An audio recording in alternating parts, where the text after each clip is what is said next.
Hello, I'm Jo from Norfolk Library and Information Service. I'm going to read a story today. I'm going to read The Diary of a Young Girl, Anne Frank's diary. We obviously have different formats of this as well. It goes on to young adult, of course, as well as adult, and we have these kind of formats in the library as well. I had these at home for home learning for my daughter, but we're just going to concentrate on the text today. And as it would have been coming up for Anne Frank's birthday, I'm going to dedicate this to her. I'm going to read, I think, decided to read excerpts from her birthday over the 3 years that the diary covers, but I'll also read a bit of the foreword as well. Okay, I'm actually better at reading with my glasses off. So, Anne Frank kept a diary from the 12th of June 1942 to the 1st of August 1944. Initially, she wrote it strictly for herself. Then one day in 1944, Gerrit Bolkestein, a member of the Dutch government in exile, announced in a radio broadcast from London that after the war he hoped to collect eyewitness accounts of the suffering of the Dutch people under the German occupation, which could be made available to the public. As an example, he specifically mentioned letters and diaries. Impressed by this speech, Anne Frank decided that when the war was over, she would publish a book based on her diary, and she began rewriting and editing her diary, improving on the text, omitting pages she didn't think were interesting enough, and adding others from memory. At the same time, she kept up her original diary. So now let's go to her birthday, which is where it begins. The diary begins on the 12th of June 1942. I hope I'll be able to confide everything in you as I have never been able to confide in anyone, and I hope you'll be a great source of comfort and support. So, and then it goes to Sunday, the 14th of June 1942. I'll begin from the moment I got you, the moment I saw you lying on the table among my other birthday presents.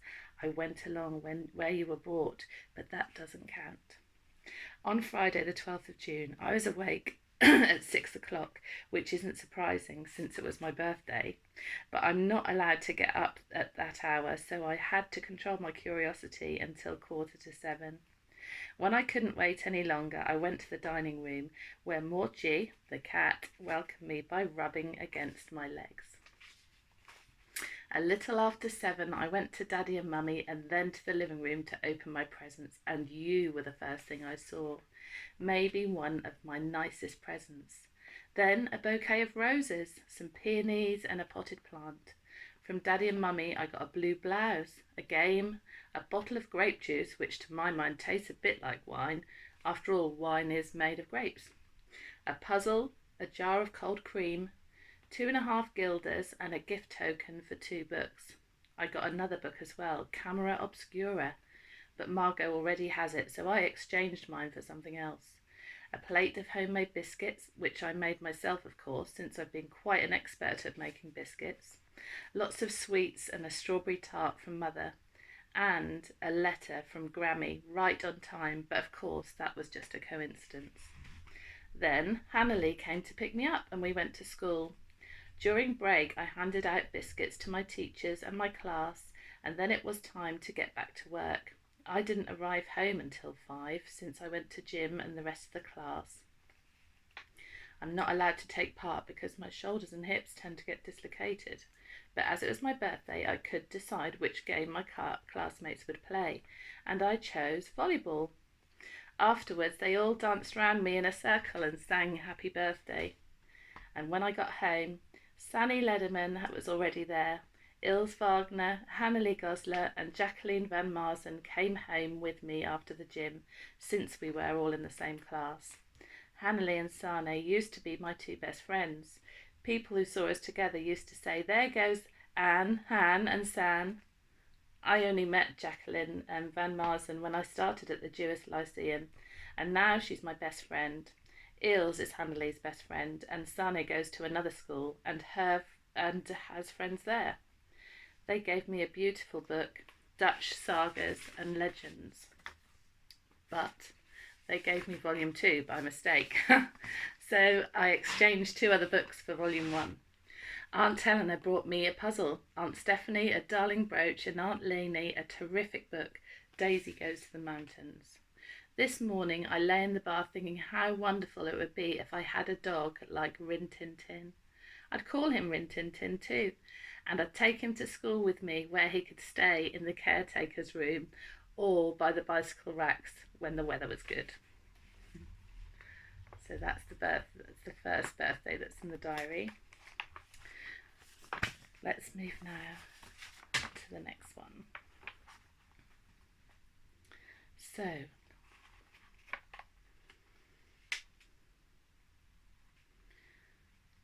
that would be Sunday the 13th of June, 1943. She now calls her diary Kitty. Dearest Kitty, the poem Father composed for my birthday is too nice to keep to myself. Since Pim writes his verses only in German, Margot volunteered to translate it into Dutch. See for yourself whether Margot has done herself proud. It begins with the usual summary of the year's events and then continues. As youngest among us, but small no more, your life can be trying, for we have the chore of becoming your teachers, a terrible bore. We've got experience, take it from me, we've done all this before, you see. We know the ropes, we know the game, since time immemorial, always the same. One's own shortcomings are nothing but fluff, but everyone else's are heavier stuff. Fault-finding comes easy when it's your own plight, but it's hard for your parents, try as they might, to treat you with fairness and kindness as well. Not nitpicking at habits, and that's hard to dispel. When you're living with old folk, all you can do is put up with their nagging. It's hard, but it's true. The pill may be bitter, but down it must go, for it's meant to keep the peace, you know. The many months here have not been in vain, since wasting time goes against your grain. You read and study nearly all the day, determined to chase the boredom away. The more difficult question, much harder to bear, is what on earth do I have to wear? I've got no more knickers, my clothes are too tight, my vest is a loincloth and I'm really a sight. To put on my shoes I must cut off my toes, oh dear, I'm plagued with so many woes. Margot had trouble getting the part about the food to rhyme, so I'm leaving that bit out. But aside from that, don't you think it's a good poem? For the rest, I've been thoroughly spoiled and have received a number of lovely presents, including a big book on my favourite subject, Greek and Roman mythology. And nor can I complain about the lack of sweets. Everyone had dipped into their last reserves, and as the Benjamin of the Annex, I got more than I deserve. That's nice now. Let's find another bit of text now. Unfortunately, that dropped out of the place I was trying to keep. I'm pretty sure it was in April. It's nice being able to flick through a book. So we're now into Wednesday, the 5th of April, 1944. So this is just a random bit of text, not actually her birthday. My dearest Kitty, for a long time now, I didn't know why I was bothering to do any schoolwork. The end of the war still seemed so far away and so unreal, like a fairy tale. If the war isn't over by September, I won't go back to school, since I don't want to be the 2 years behind. Peter filled my days, nothing but Peter. Dreams and thoughts until Saturday night, when I felt so utterly miserable. Oh, it was awful. I held back my tears when I was with Peter, laughed uproariously with the Van Dans, and we drank lemon punch and were cheerful and excited. But the minute I was alone, I knew I was going to cry my eyes out. I slid to the floor in my nightie and began to say my prayers very fervently. And then I drew my knees up to my chest, laid my head on my arms and cried, all huddled up on the bare floor. A loud sob brought me back down to earth, and I choked back my tears, since I didn't want anyone next door to hear me. Then I tried to pull myself together, saying over and over, I must. Stiff from sitting in such an unusual position, I fell back against the side of the bed and kept up my struggle until just before 10:30, when I climbed into bed. It was over. And now it really was over. I finally realised what I must do. and I must do my schoolwork to keep from being ignorant, to get on in life, to become a journalist, because that's what I want. I know I can write. A few of my stories are good, and the descriptions of the Secret Annex are humorous. Much of my diary is vivid and alive, but it remains to be seen whether I really have talent. Eva's Dream is my best fairy tale, and the odd thing is that I couldn't have the faintest idea where it came from. Parts of Katie's life are also good, but as a whole it's nothing special. I'm my best and harshest critic. I know what's good and what isn't. Unless you write yourself, you can't know how wonderful it is. I always used to bemoan the fact that I couldn't draw, but now I'm overjoyed that at least I can write. And if I don't have the talent to write books or newspaper articles, I can always write for myself. But I want to achieve more than that. I can't imagine having to live like Mother, Mrs. Van Daan, and all the women who go about their work and are then forgotten. I need to have something besides a husband and children to devote myself to. I don't want to have lived in vain like most people. I want to be useful or bring enjoyment to all people, even those I've never met. I want to go on living even after my death, and that's why I'm so grateful to God for having given me this gift, which I can use to develop myself and to express all that's inside me. When I write, I can shake off all my cares, my sorrow disappears and my spirits are revived. But, and that's a big question, will I ever be able to write something great? Will I ever become a journalist or a writer? I hope so. Oh, I hope so very much, because writing allows me to record everything, all my thoughts, ideals, and fantasies. I haven't worked on Katie's life for ages. In my mind, I've worked out exactly what happens next, but the story doesn't seem to be coming along very well. I might never finish it, and I'll end up in the waste paper basket or the fire. That's a horrible thought, but then I say to myself, at the age of 14, with so little experience, you can write about philosophy. So, onwards and upwards, with renewed spirits. It'll all work out because I'm determined to write. Yours, Anne M. Frank. Let's go along to her next birthday now.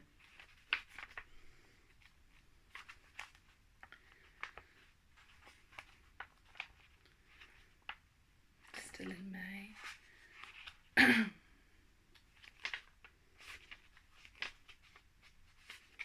This is quite a long bit of text. So I'm going to have a little sip of drink.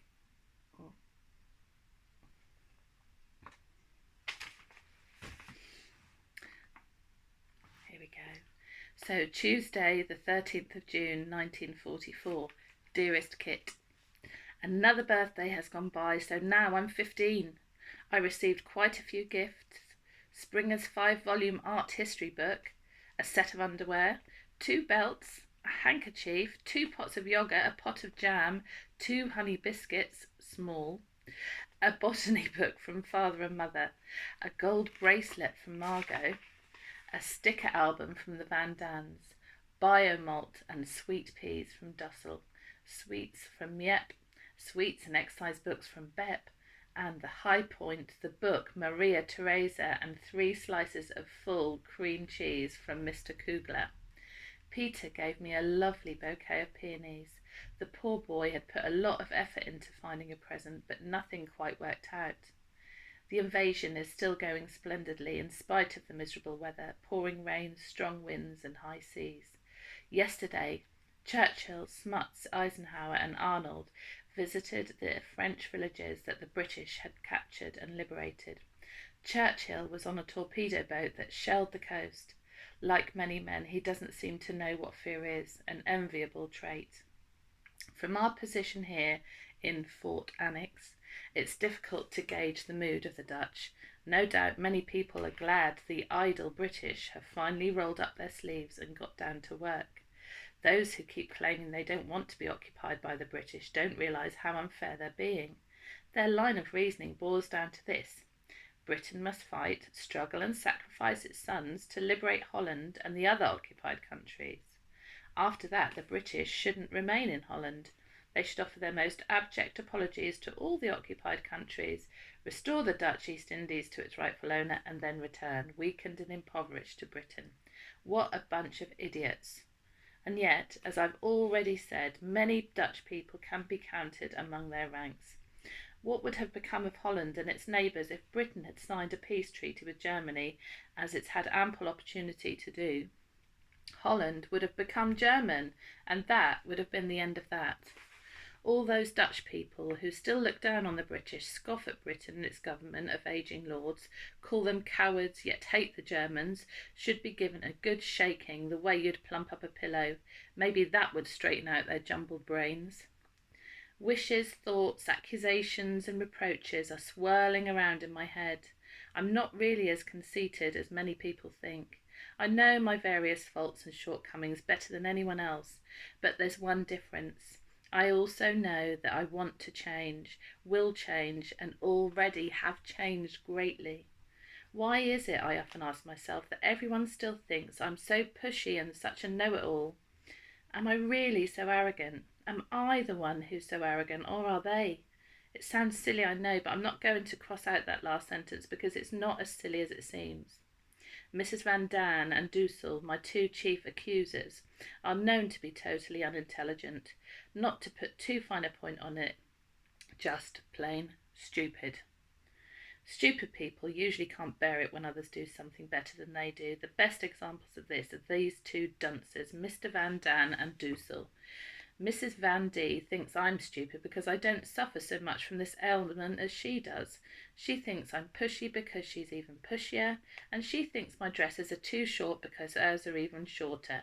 And she thinks I'm such a know-it-all because she talks twice as much as I do about topics she knows nothing about. The same goes for Dussel. But one of my favourite sayings is, where there's smoke, there's fire. And I readily admit I'm a know-it-all. What's so difficult about my personality is that I scold and curse myself more than anyone else does. If Mother adds her advice, the pile of sermons comes so thick that I despair of ever getting through them. Then I talk back and start contradicting everyone until the old familiar Anne refrain inevitably crops up again. No one understands me. This phase is part of me. And as unlikely as it may seem, there's a kernel of truth in it. Sometimes I'm so deeply buried under self-reproaches that I long for a word of comfort to help me dig myself out again. If only I'd someone who took my feelings seriously. Alas, I haven't found that person, so the search must go on. I know you're wondering about Peter, aren't you, Kit? It's true. Peter loves me, not as a girlfriend, but as a friend. His affection grows day by day, but some mysterious force is holding us back, and I don't know what it is.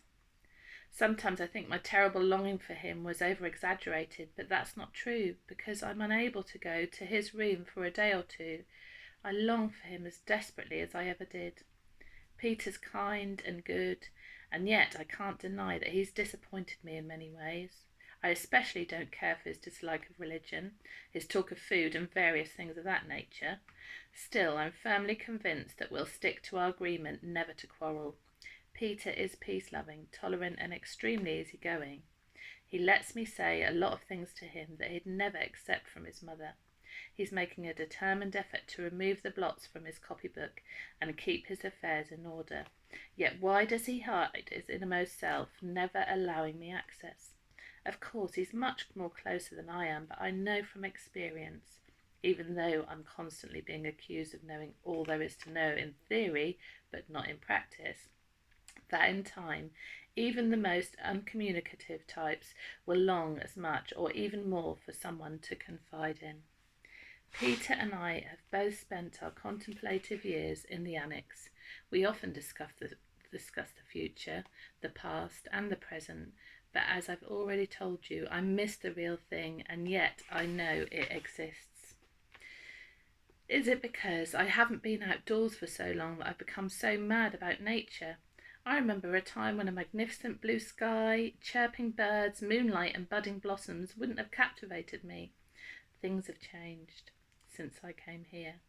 One night during Whitsun, for instance, when it was so hot, I struggled to keep my eyes open until 11:30 so I could get a good look at the moon, all on my own for once.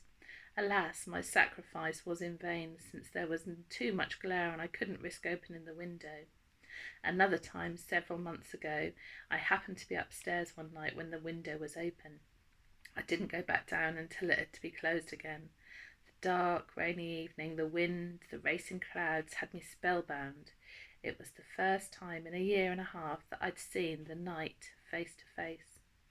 After that evening, my longing to see it again was even greater than my fear of burglars, a dark, rat-infested house or police raids. I went downstairs all by myself and looked out of the windows in the kitchen and private office. Many people think nature is beautiful, and many people sleep from time to time under the starry sky, and many people in hospitals and prisons long after the day when they'll be free to enjoy that nature has to offer. But few are as isolated and cut off as we are from the joys of nature, which can be shared by rich and poor alike. It's not just my imagination. Look at the sky, the clouds, the moon and the stars really does make me feel calm and hopeful. It's much better medicine than valerian or bromide. Nature makes me feel humble and ready to face every blow with courage. As luck would have it, I'm only able, except for a few rare occasions, to view nature through dusty curtains, tracked over dirt-caked windows. It takes the pleasure out of looking. Nature is the one thing for which there is no substitute. One of the many questions that have often bothered me is why women have been, and still are, thought to be so inferior to men. It's easy to say it's unfair, and that's not enough for me. I'd really like to know the reason for this great injustice. Men presumably dominated women from the very beginning because of their greater physical strength. It's men who earn a living, beget children, and do as they please. Until recently, women silently went along with this, which was stupid, since the longer it's kept up, the more deeply entrenched it becomes. Fortunately, education, work and progress have opened women's eyes. In many countries, they've been granted equal rights. Many people, mainly women, but also men, now realise how wrong it was to tolerate this state of affairs for so long. Modern women want the right to be completely independent. But that's not all. Women should be respected as well. Generally speaking, men are held in great esteem in all parts of the world, so why shouldn't women have their share? Soldiers and war heroes are honoured and commemorated, explorers are granted immortal fame, martyrs are revered, but how many people look upon women too as soldiers? In the book Men Against Death, I was greatly struck by the fact that in childbirth alone, women commonly suffer more pain, illness and misery than any war hero ever does. And what's her reward for enduring all that pain? She gets pushed aside when she's disfigured by birth, and her children soon leave. Her beauty is gone. Women who struggle and suffer pain to endure the continuation of the human race make much tougher and more courageous soldiers than all those big-mouthed freedom-fighting heroes put together. I don't mean to imply that women shouldn't stop having children. On the contrary, nature intended them to, and that's the way it should be. What I condemn are the system of values and the men who don't acknowledge how great, difficult but untimely beautiful women's share in society is. I agree completely with Paul de Cruz, the author of this book, when he says that men must learn that birth is no longer thought of as inevitable and unavoidable in those parts of the world we consider civilized. It's easy for men to talk. They don't and never will have to bear the woes that women do.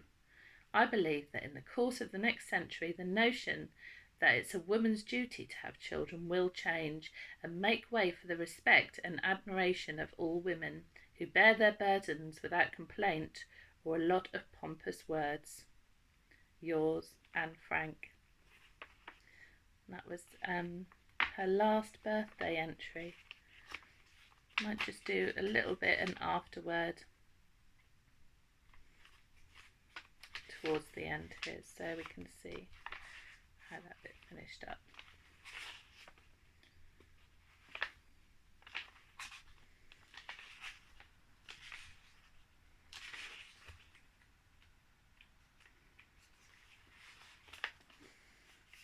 The Legacy of Anne Frank. This is just at the end of this book, thanks to Penguin. I want to go on living even after my death. Anne Frank wrote these words in her diary on the 4th of April 1944. 63 years later, her diary has achieved worldwide popularity, has been translated into 75 languages, and sold around 35 million copies. She is perhaps the most famous child of the 20th century. Her face an icon of the Holocaust, and the Amsterdam house where she wrote her diary attracts nearly 1 million visitors a year. The story of how this happens begins when her diary ends at her arrest, and the men behind it, the sole survivor from the secret annex, her father, Otto Frank. On the afternoon of the arrest, 4th of August 1944, after Anne and the 7 other hidden Jews, along with their 2 helpers, Johann Kleiman and Victor Kugler, had been taken away, Miette Gies, one of the secretaries working in the building, went up to the secret annex with a couple of other office workers. They'd gone through the cupboards, Miette recalled. On the floor lay books, papers, and whatever else was of no importance to the Green Police. At one point we found some loose pieces of paper, an old accounts book, and the exercise books which we had given to Anne when the Czech diary was running out of space for her notes. They didn't dare stay up there long, but Miette gathered up the books and papers and locked them in her office desk. Shortly afterwards, the secret annex was cleared by a removal firm. Otto Frank took 4 months to get from Auschwitz to Amsterdam, travelling via Russia and France to avoid ongoing fighting, and finally arriving on the 3rd of June 1945. He knew that his wife was dead, but was hoping to find his daughters there. When their fate became clear, Miette handed him Anne's writings, with the words, "Here is your daughter Anne's legacy to you." He took them to his private office and stayed away for a few hours. Later, in his memoir, he wrote, "I began to read slowly, only a few passages each day. More would have been impossible, as I was overwhelmed by painful memories. For me, it was a revelation. Here was revealed a completely different Anne to the child I had lost.